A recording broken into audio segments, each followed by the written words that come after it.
Quit being the world's best kept secret. Your time is now. Welcome to the Millionaire Woman Show, where we'll be discussing leadership, business, human potential, inspiring you to live rich from the inside out. Unlock your creativity, stretch out of your comfort zone, break through your barriers, take inspired action, and achieve epic results. Now here's your host, three-time best-selling author, speaker, and certified executive coach, Debra Kasowski. Hello, everyone, and welcome to another Millionaire Woman Show podcast, where we bring you guests from around the world to motivate, inspire you, and educate you to live life rich from the inside out, using principles of life, leadership, and business. And today, we're heading to Brisbane. Cathryn Mora is a book coach and publisher based in Brisbane. She helps coaches, speakers, and aspiring thought leaders write and publish beautiful self-help books, business books, and memoirs. A quality book can raise your profile, attract new opportunities, such as speaking, media, podcasts, new clients. And because it ultimately positions you as a thought leader, it adds credibility and income to your business. Using her no BS, genuine, practical approach to book writing, Cathryn empowers you to tell your truth, grow your business, and make a greater impact in your industry and the world. Please welcome Cathryn Mora to the show. Thanks, Deb. I'm really excited to speak to your gorgeous millionaire women. Well, I'm so excited that you were able to join us. I know you were busy in a class, and one of the things I love about that is you're committed to continuous learning yourself as you grow your business and serve your clients. And I think that's so valuable. So thank you for, fitting us in today. It's wonderful to have you. Thanks. So one of the things I would love, just give us a little bit of background of what got you into becoming a book coach.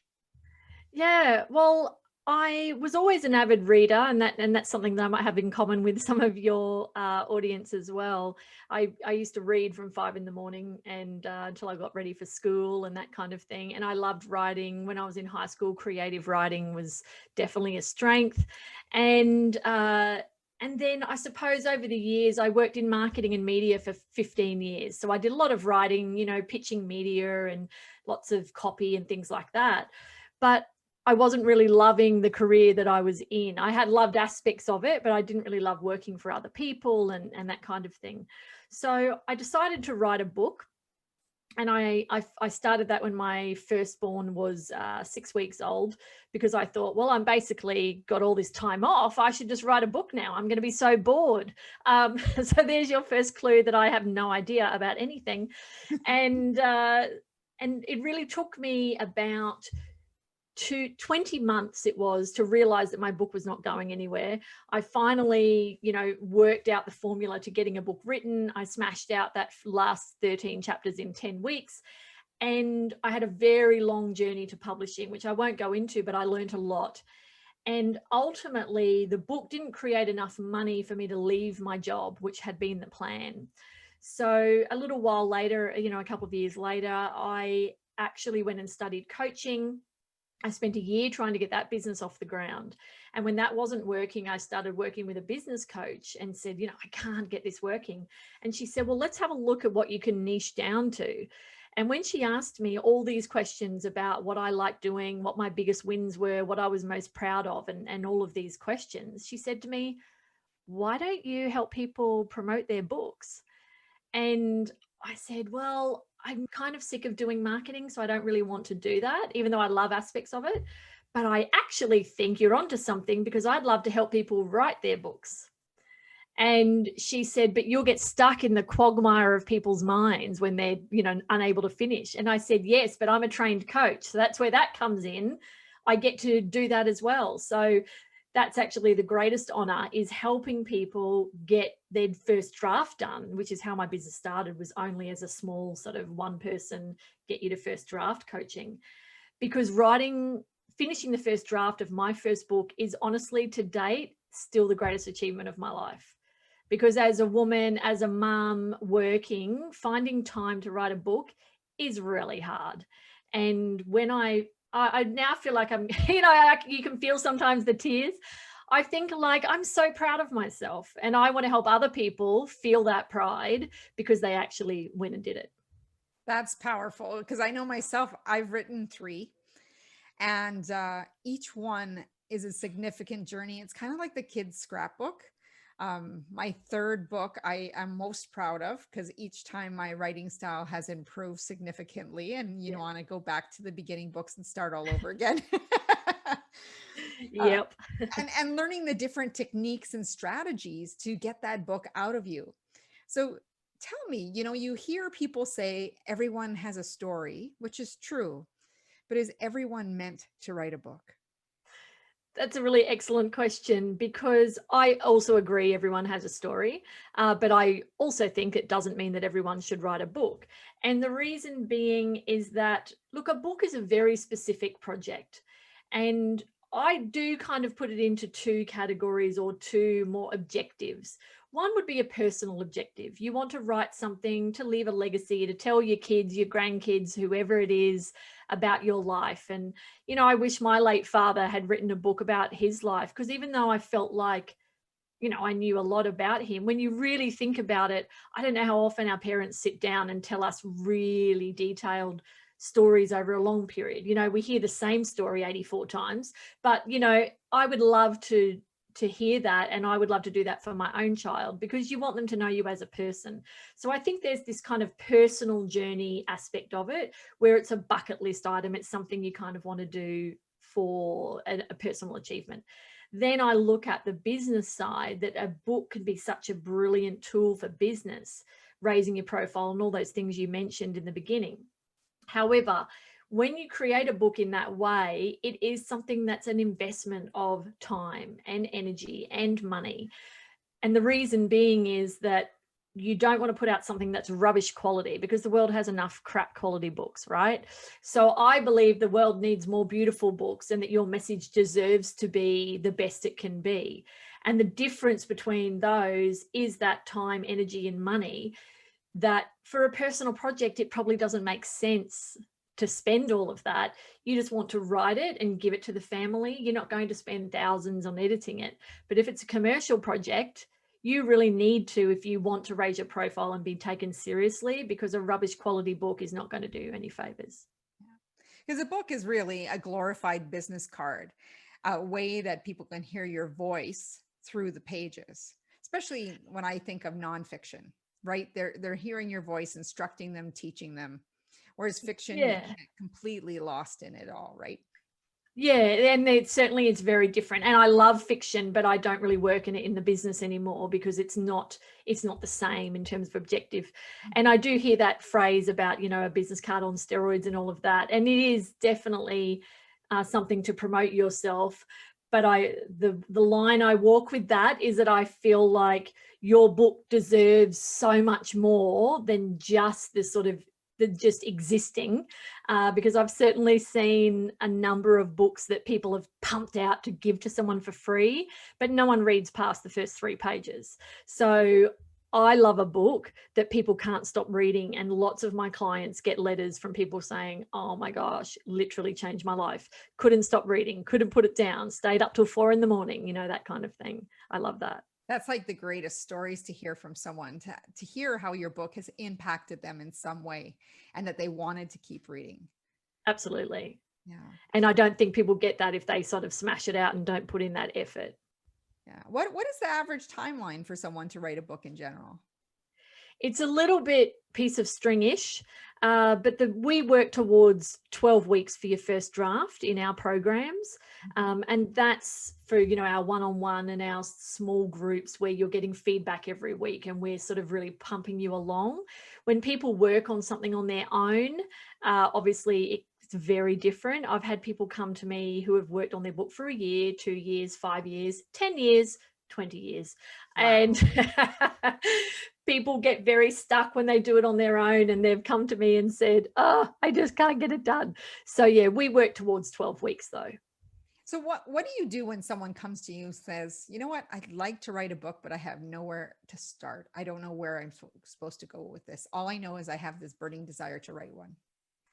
Firstly, I establish what I mentioned with the sort of personal versus business, because obviously people get after a few years in the business, I get tagged and recommended constantly, and someone will have this vague idea they want to write this story to help someone, and it will turn out that that person maybe still isn't in the greatest place in their life or whatever. So I do try and establish where they're at, because it makes more sense if they want to work with me. It makes more sense that they have a business and they are actually producing income, right? You don't want financial stress when you're trying to write a book.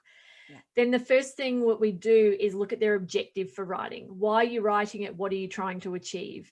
Do you want to get, paid speaking? Do you want to get in media or podcast interviews? Do you want to use it for a funnel, to where someone buys your book and then they sort of go into your world that way?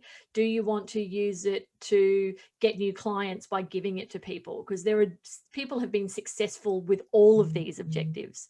So we get clear on the objective and, the audience, who it is who's going to buy your book and where they're going to find you, because that's where they're hanging out. So I get clear on those things, and genre, style. I give them homework to help them solidify how they want to write. And then we write an outline before we start working on the book. Yeah. And how long does that process usually take for someone who had no idea what they want to write suddenly to getting to that outline? We spend 3 weeks with people on that. I give them homework and we have one call a week, and then they're doing some work in between to get to. There's a fair bit of homework in those first few weeks so they can get it up to speed. So we have 3 weeks usually doing that, and then 12 weeks writing, and then the other stuff comes after. What's the greatest challenge that you face in helping authors actually get glimpses of who you see them as they truly are? Oh, there's really a lot of challenges, and that's where it's handy to be a coach, but even like a trained coach, but even then. So really, when people want to write a book, the first challenge before they'll even commit to working with me is getting the confidence in their mind that they can be what they want to be. They can do that TED Talk, or they can achieve that, whatever that goal is. People think, oh, who am I to write a book? And I'm not expert enough, and I haven't done enough of this, and I haven't been around long enough, and I just need to know a bit more about this before I can do that. Like there's people get in their heads, because certainly with women, I feel like we never feel like we're enough. You're never enough something. And so you could spend a decade thinking, I'll do something when, including, and a book would be one of those things. So that's really the first thing, is that, imposter syndrome type of thing.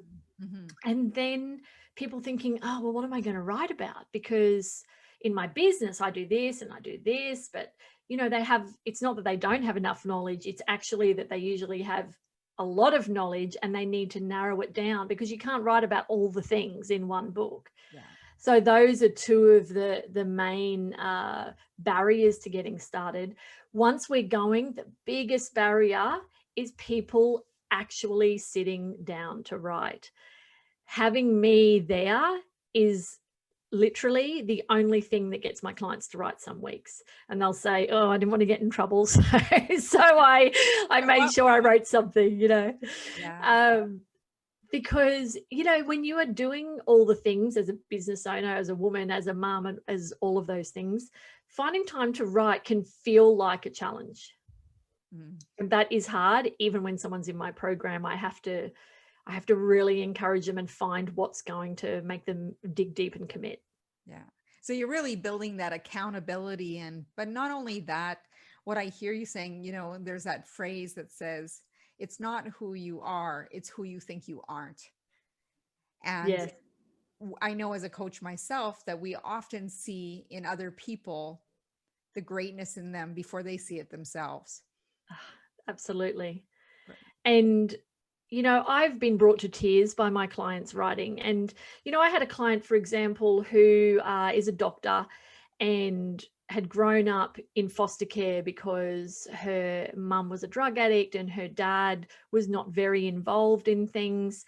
And when she got to teenage years and she wanted to be a doctor, people said, you should be a nurse, like manage your expectations. So she put herself through college and became a doctor. Now, because doctors aren't famous for being great writers, you know what I mean? In terms of they've got a certain role and responsibility that doesn't normally include writing very long prose type things. she was a bit out of practice. Her first chapter, her first week with me in the writing stage was almost just one big paragraph, right? With hardly any, like it had a little bit of punctuation, but it was like one massive paragraph. But I bawled my eyes out through the whole thing because she had this ability to tell the story that a lot of people do not have naturally. And on the call, I started crying again, telling her, oh my gosh, this was so good. And she was so shocked because she said, oh my gosh, I thought I wasn't good enough. And I was worried what you were going to say and all of that. And people are so much better than they think they are at things. And then they give themselves credit for.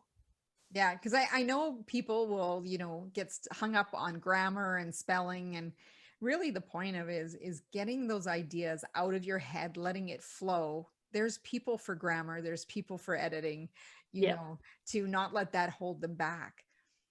Yeah, look, and definitely, you know, the getting your idea, just getting it written. You know, a mentor of mine said to me, you don't need to get it right, you just need to get it written. You know, just put it down, get to the end, just write that first draft, and then you go back and worry about it.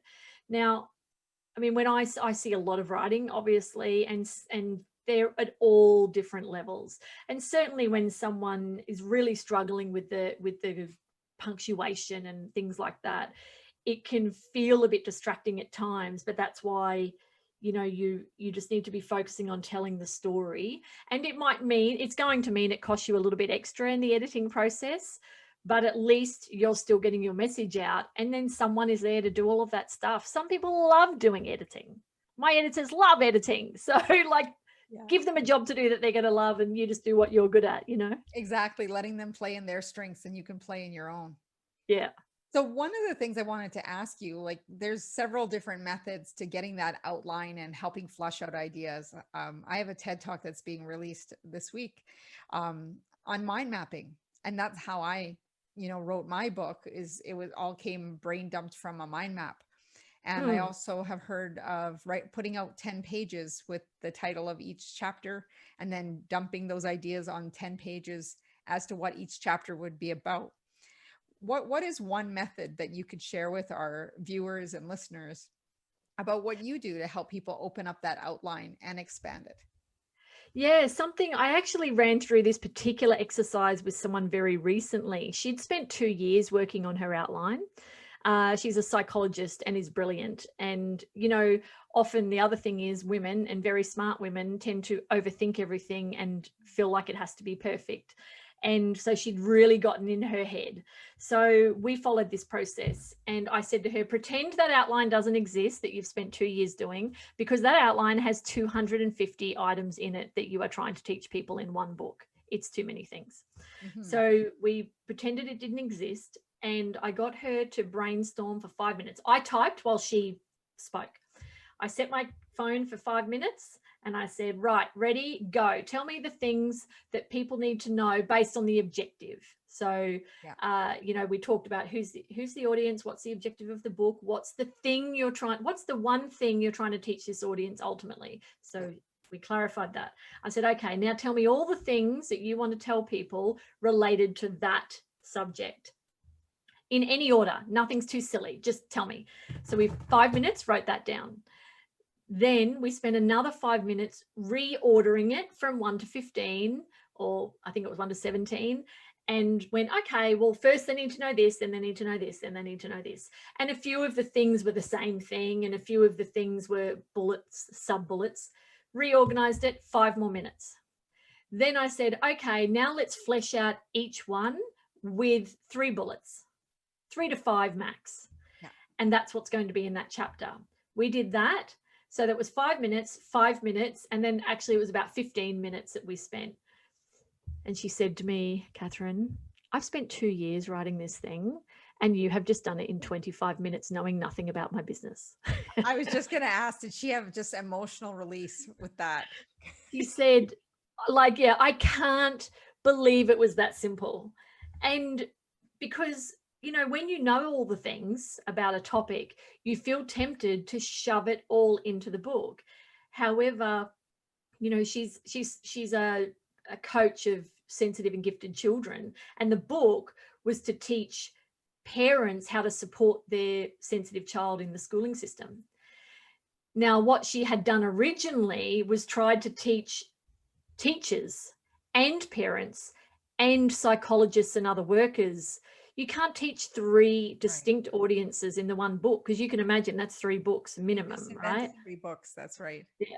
So she was trying to write 3 books in one book. So that was the first thing, but also every aspect. And we were like, in that objective, I said to her, what's the actual objective? And she said, well, all I want to do is tell them how to support the child at school, before and after school, and to support the child and what they can do during the day. I said, boom, that's all we need to do in this book.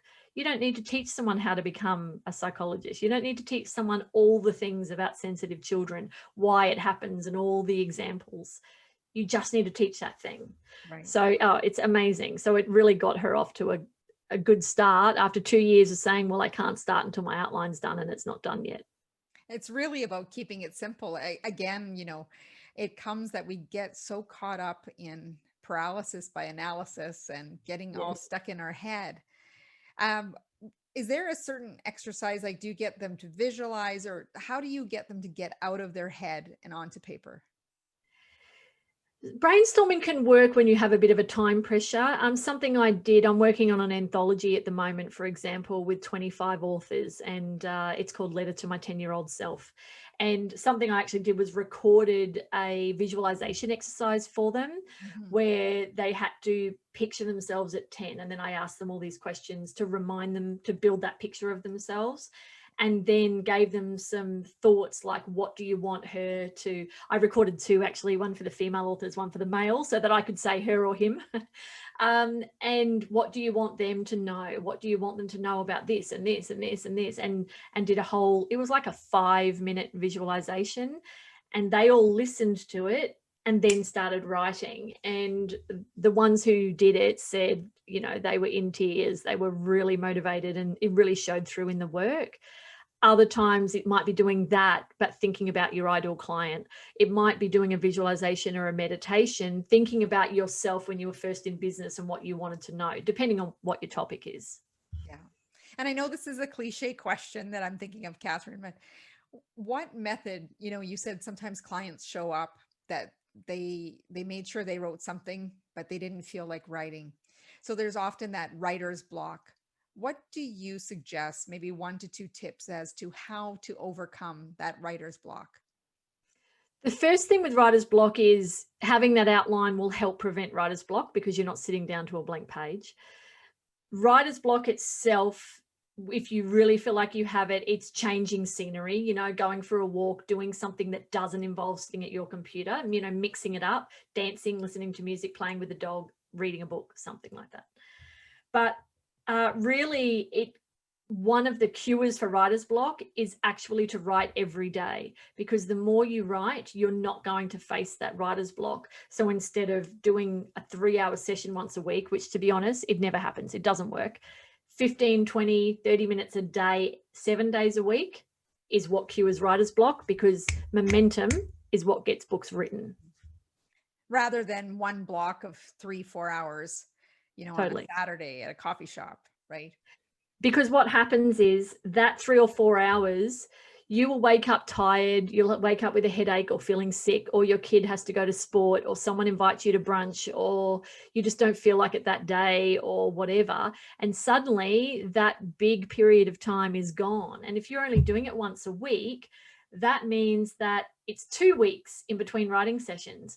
And a bit like going to the gym, if you went to the gym once every 2 weeks, you'd never go, right? Because what makes you addicted to the gym, certainly what's worked for me in the past, is you go every single day to the gym. The day that you don't go to the gym, you're thinking, oh, I just need to do some exercise, Yeah. It's like a withdrawal. Yeah. And if you write every day, you will begin to feel like an author, and you will think, oh, I just have one more paragraph in that chapter, or I just want to finish that thought, or I just want to, because you start creating a habit, and through that repetition and momentum. Yeah. I love how you say that, because, people need to believe it and feel it before they're going to see it. So if they already show up as an author, And, Yes. sometimes, I've talked to people and I said, start with an article. If you really don't want to jump into writing a book, start with an article. And it can be, if some people write their own blogs, how I know, someone like yourself or other people I know in the book world, that they just take a collection of blogs and work it into creating a book. So if it's that small, of that 15 to 30 minutes a day, when you think 500 to 1,000 words a day, that adds up Yeah. pretty quick. Yeah. And, I read about a woman years ago who had 5 children, and she wrote a book by setting her alarm for 10 minutes before her first child normally woke up. And she would get up, splash water on her face, make herself a coffee, and then she wrote 1 page. She wrote 1 page a day for a year, and at the end of the year, she had a book.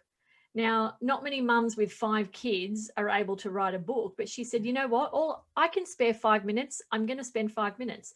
And obviously being able, I've got an itchy nose, sorry. Obviously being able to touch type is helpful, because you just, and and probably some days she might have written a bit more because the child didn't wake up. And some days she might have written less because she wasn't feeling like it. But I used to sit at my computer when I made the decision, okay, this book is not getting written.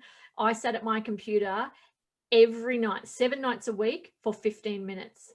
I'd put my son to bed and I'd say, right, I wouldn't sit on the couch. Like, don't even sit down there because you're not going to get up. Go to your desk. And I'd say to myself, it's just 15 minutes. Like, think of how much rubbish that you easily spend 15 minutes doing, right? Scrolling social, whatever.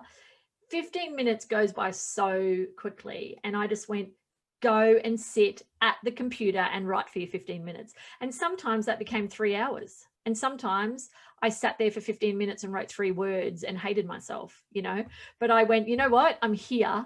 I might be a crap writer today, but I'm still sitting here. And 10 weeks into it, that book was done.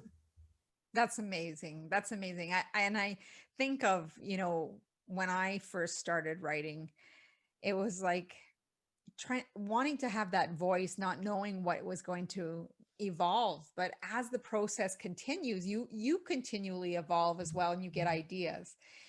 So how important is it to have some scientific evidence or facts and figures in some of these books? Because I know, some with self-help, they want sometimes scientific evidence, or business books, there's data involved. I'm just curious, how much is that good balance? Yeah, look, it depends on the theme and your brand and a bunch of things. I've got clients who have 0 evidence in their books, but they also make that clear. They say, this is my framework, this is my view of the world. I'm not giving you medical advice, or I'm not giving you whatever. Like, this is my view, take it or leave it, and boom, here it is. And they have no evidence for anything, especially when the person has created their own framework. There are books where people include evidence because it's, it might be financially related, or it might be because they're giving you, I guess, tips or steps, and they'll say, here's where it's worked, or here, and they might use other people's work. A lot of my clients actually use their own clients as examples rather than going to use other people's evidence. They'll say, here's what I did in my life. Here's what my client did, the same thing. Here's what you can do, that kind of thing. So it's actually not as much of a thing. And, there are topics which would lend themselves to evidence more than others, but readers, especially because you're not going to have a unique book these days in terms of the topic, what's unique is you and your approach. So yeah, a lot of readers aren't necessarily looking for that evidence, but it does depend on what you're talking about. And I love how you brought that up, Cathryn, because, people will say, well, why would I write a book? There's so many books on that topic. Well, I look at my bookshelf and I think I have many books on the same topic, different authors, different approaches, and I have a nugget from every single one of them, and nothing is identical in any of them. So Oh, totally. themselves back. And the fact that a book exists actually proves that there is demand as well. The fact that there's a number of books proves that there's demand. And in fact, if people want to get traditionally published, which is a bit of a separate game altogether, but if they want to get traditionally published and they write a proposal, it will ask you what other books like are similar or what other authors are similar. And they don't want you to say, none, this is unique, because then they have no idea how to market you. Yeah. One of the biggest pieces I learned about book marketing just a year ago was, if you're looking at your cover, look at the best-selling books in your genre, and that you're designing a cover very similar to your bestsellers. And I was like, really? I thought you would want your picture on the cover. You want all these different things. And it was eye-opening to me to learn how powerful it was, even though you feel like it's kind of a conformity, but it's not, because people get attracted to the similar look and style of a book. Yeah, I love doing cover design. I don't design, obviously, we have designers, but I love the meetings, and, you know, then I pick the designer based on the meeting with the client and the project manager. And we actually just had one last week with a client who we get them to come to, you know, do a screenshot of, you know, 10 of their favorite book covers. And it's interesting how similar people's tastes are around, as you said. This was a book where, you know, it's about project management, and she looked at all of these covers. Every single cover had like a bold plain background, you know, like a red or a blue or a pink background with a really strong image in the middle, and then bold text at the top. You know, like almost every book had an a type of that, you know, it's something similar to that. And it's good because we went, okay, well, we know we have to do a strong color, and we're going to have a hero graphic, you know. And there are certain, you know, I mean, obviously some people, covers are very important. My view is you have to love your cover. My own first book, which was actually a novel, I employed 3 designers and had 20 covers done. Wow. Yes, I'm obviously picky, but I'm also picky like that with my clients' covers. So you have to love your cover. And in my view, you want it to look as fabulous as possible, not to look self-published, etc. So there's a lot going into your cover that has to be considered. And certainly there are trends in topics. Yeah. And, you know, like 2 of my books are traditionally published. The third one I went self-published, but I know these days there is a stronger push that I've noticed for the self-published book. Can you speak a little bit more to that? Yeah, well, I think traditional publishing doesn't work, as you would have experienced, as people think that it does. So people say to me, I've decided I'd like to write a book. Tell me where to get it published. And it doesn't exactly work like that. You know, like, I need to decide who's going to publish my book. Can you give me the list of the best publishers? And I said, well, it doesn't work like that. Because what people don't understand is, you know, you usually need an agent, particularly in the US and Canada. You need an agent to get published. You can't just go sending manuscripts to publishers. In Australia, you can, but they sit on what's called the slush pile. Pretty much nobody ever gets published off the slush pile. So there's a whole process around getting traditionally published, and there are certain things to consider. It's a business which is struggling because self-publishing is taking over. And they normally need you to already be famous and to have a big audience, or to have a big audience before they'll publish you, because you're too much of a risk otherwise. Mm-hmm. If you're lesser known, they will tend to make you do more of the legwork with marketing and things, because they don't want to put too much money into it. They might like your topic and they'll take a bit of a punt, but they won't go all in. And timelines can be anywhere from 6 months to 3 years. With self-publishing, you're in full control of the timeline. You're in control of everything. Publishers decide on, normally, and there are obviously different types of traditional publishers too. There's a wide gamut of the services they provide, but with publishers, they tend to be in control of the edit, the title, the cover, etc. With self-publishing, that's all of your decision. At the same time, it's all of your risk, and you're putting all the money into it, and that kind of thing. That's a lot of power choice.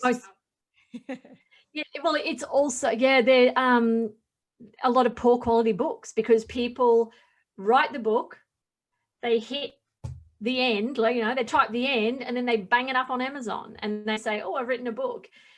Nobody writes a publishable first draft, including, you know, Brene Brown, like nobody. Yeah. And that's one of the dangers of self-publishing. It's sort of made it too accessible that it reduced the quality of what's available to people. Yeah. So we work with self-published authors almost exclusively because all of my clients want the control and they also don't want to wait years. Yeah. And one of the things is the level of quality. For me, it has to be there, or don't put it out into the world. Yeah. Keep it for the family. And I think one of the most valuable pieces of advice that I had from a publisher once is, you know, versus pushing to get a book done, that a book is always ready when it's ready. So don't force it to be ready at a certain time if you feel that it's not complete, but also not to work for perfection and not have the progress of putting it out.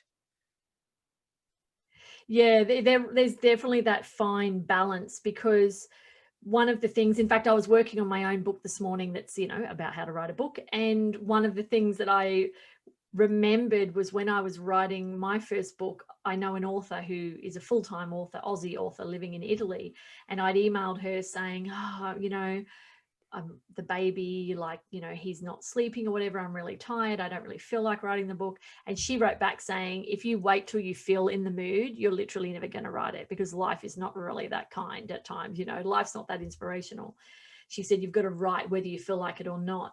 And definitely there are lots of barriers to getting it done. I lost my train of thought a little bit there, but there are lots of barriers to getting it done. And if you sort of fall too much onto that side, you won't get the book written. So there's sort of that balance between, you just have to be disciplined and do it every day like a job. Yeah. But, you know, at the same time, don't push it out there when it's not ready. You might need to percolate it. I took months off before I re-edited my book with sort of fresh eyes before I put it out into the world. And that's valuable advice. Like, I think we need to put it aside and go for a walk, or, you know, listen to a podcast, listen to an audiobook of some kind. I find that even my social media posts are inspired by something that I've read, or something, just that one line that stands out to me. And then, you know, I think about it and have my own reflection, and it ends up being a social media post, you know, and people will be like, well, where do you get your ideas? Your ideas come, or those aha moments come, when you're not attached to the work. Yes. Yeah. Sometimes you do need to take that break. And like, I edited my book so many times and I'd had it rejected by agents and I was feeling so down about it. And a friend of mine wanted to read it, who I didn't want to read it because I knew he was a really critical person and I just couldn't take it, you know, at that time. But in the end, he talked me into it. And he said, oh, I think this is actually a really good book, and I couldn't put it down. He said, but I do think that a good book could be a great book if you fix this and this and this with structure, because he was a script writer and sort of had an idea of structure. Yeah. I said to him, I don't even want to think about this stupid book anymore. Like, I hate this book right now, because I'd worked on it for so long and then had it rejected. I just thought, I'm done. And I said to him, I'm just going to stick it up on Amazon and, you know, just be done with it. And he said, I really encourage you not to do that. Yeah. And when I sat down and read it again, because I'd put it in my bottom drawer for months, I thought, you know what? This is actually pretty good. It's pretty funny, like where it was meant to be funny. And I worked with an editor again and we brought it to life. And I thought, I am so glad I did not publish it with how it looked a few months ago. Like, I'm so glad I took that time off and then revisited it. I mean, obviously in our business, we have people built in where they're doing those edits for you and you have a little bit of time in between each stage. But it is good to have little breaks and then to have input of other people. Yeah. How many authors do you work with at one time? It really depends. Now that I have a course, I do have, you know, a bunch of students who are in the sort of online course. They don't get one-on-one attention, obviously. Look, this year has been a little bit up and down, you know, with COVID, people a bit more cautious about spending money. But normally I would work with, like, anywhere in the team, 20 authors at once, but some of them are in small groups of 6 and some are one-on-one, and sometimes I'm now growing my team, so I really carefully select coaches who are going to be working with people and who work with people, because I'm only one person, and yeah, so it sort of varies. Yeah. So we're almost coming to the end of the interview. I'm sure we can talk a lot more, even, to dig in a little bit more about Australia too. But what is one book that has had the biggest impact in your life? Gosh. Well, funnily enough, the book that actually really changed my life was a book called 6 Months to Six Figures by Peter Voog. And it was actually a book my husband had read and said, it was an audio book, and I had a job at the time and I was driving 40 minutes each way. And so I started listening to this book. And in that book is what he suggested. If you're trying to change careers, change business, whatever, he gave an exercise for emailing the 10 people closest to you. Yeah. The rest of the book was, it had a lot of things similar to what Tony Robbins says and things like that, a lot of Tony's material really. But that one exercise literally changed my life. So that was amazing. And more recently, one of the books that's really impacted me has been Dr. Joe Dispenza. What's the one? Supernatural, Becoming Supernatural. Oh, yes. Yeah. Yeah, I have to read it again because being yourself. Oh yeah, I haven't read that, but some of it went over my head, and I remember thinking, oh wow, like I need to, especially because I've had some health stuff going on. I went, wow, there is actually completely different ways to look at the brain and look at our abilities as people. So yeah, that's been pretty amazing. Yeah, it's fascinating when you can dive in and see the stories that people share, and it is all about the storytelling. And I think that's where people launch off to being speakers and coaches in their area, but it's all about the story. Totally. And the funny thing is a lot of people, when they're writing a book, don't tell stories. Some of my best clients are great writers, but they keep forgetting to tell stories. And the reason being, one of my clients, Carly, she's writing a second book with me at the moment. She said, oh, I love it when you tell me where to put in a story, because she gets in, writing the narrative. She writes quickly and easily. It all is flowing out. And I'll say, put a story here, put a story here, put a story here. And she said, I forget to, because she said, it feels so obvious because it's my life. So she said she feels a bit silly sometimes stopping to tell a story about me, and I said, but actually people love that. And with her first book, when she got back all the feedback from the beta readers, which is one of the processes I get them to do, they were all saying to her, oh, tell us more of those stories. I love it when you talk about you and your partner and, that kind of thing. People love stories because I think they like seeing your theory demonstrated in your life or the life of your client. And I think it creates some relevancy because she's ultimately not the reader, right? Yes. It's who her audience is. And people want to know that they're relevant and that they can relate to that author. Totally. But I think what happens is you've got the knowledge and it might feel like obvious. You think, oh, who wants to hear about my life? They just want to know how to fix their own life. But they actually are looking to you for those examples, and people do love stories. Beautiful. So what does it mean to you to live rich from the inside out? Well, I think it's actually finding happiness with who you are right now. And I know something I have been guilty of is thinking I'll be happy when. And I think the richest life, with my, I guess, somewhat limited experience so far, is that you can have a rich and beautiful life no matter who you are, no matter what you're doing, no matter where you live, by finding beauty and simplicity and gratitude, having gratitude for the little and small things.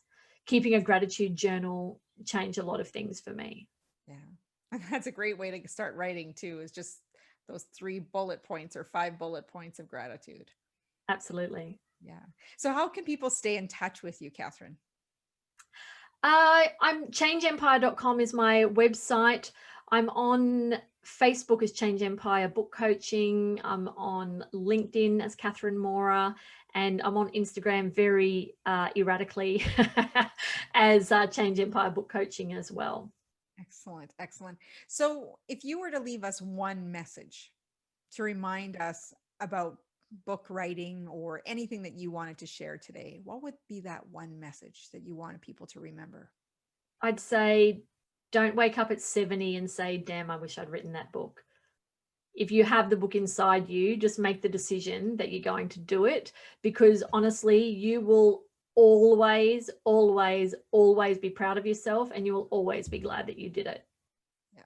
I think it's a game changer. Like I tell people, you know, you want to make a shift in yourself, go get yourself dolled up, get a new outfit, go for a photo shoot. You'll never look at yourself the same again. And I would have to say the same about publishing a book.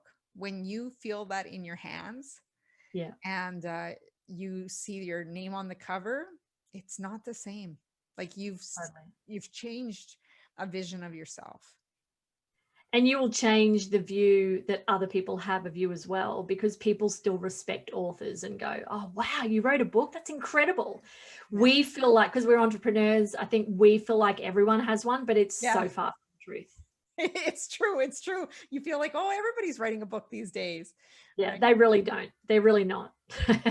Yeah, no, powerful message. Thank you so much for coming on the show, Cathryn. It's been such a treat and delight for sharing the knowledge that you have. I'm going to have you come back for another time where we can dive in a little bit more. But I thank you so much for sharing your wisdom, and let's see how many more authors we can get in the world, because I think that every story that's meant to teach us a lesson and move forward in this world needs to be revealed. And hopefully those listening to this podcast, if you've been thinking about writing a book, don't hesitate. Reach out to Cathryn Mora. She will ignite your path. Absolutely. Thank you so, so much. All right, everyone. You can also go over to my website at www.debrakasowski.com, where you can get your Making Habits Stick 3-part video series where you put focus and consistency in those goals. Maybe you're going to use that to write your book, that 500 words a day, and, you know, build that up, approach Cathryn and say, hey, I'm ready. Also, subscribe to this YouTube channel, or if you're on iTunes, rate and review so we can share this message with the world. And if you have any extra feedback for Cathryn or myself, don't forget to drop us a line. We're happy to reply to you and share that with everyone as well. As Muhammad Gandhi said, be the change you wish to see in the world. And on behalf of Cathryn and myself, go out and make today great. Thank you.